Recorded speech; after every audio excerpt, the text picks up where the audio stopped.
Me vroll puna parë që do të jetë në Lipjan do ndalë me korrupsionin.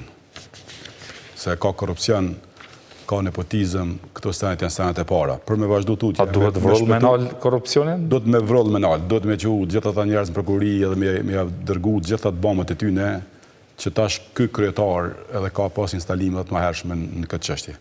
Çështja tjetër na do të me bëjë diçka që me ka krenar kur dalim prej kësaj pozite që kemi lënë qytetit. Qytetin do ta shpëtojmë nga ky urbanizëm i egër, nuk dojmë me shndru Lipjanin në Fushë Kosovë 2.0 e verzionit. Dojmë me largu bërlogun nga Lipjani që e ka mush këtë dhe Lipjanin sipas institutit, sipas agjencisë Atlas Institut, ka dalë që i ka 86 deponi. Zyrtarisht i ka 62 vendbanime fshatra e i ka 86 deponi, që i vjen ka shumë ma shumë deponi dhe është kampion. Imre Ahmeti nëse ka majtë mend për kampion, ka majtë mend për bërlog edhe për korrupsion. Çështje tjetër që do të bëjmë, do të ketë ujë Lipjani, do të ketë gjelbrim, do të ketë një jetë normale që ka çdo qytetar.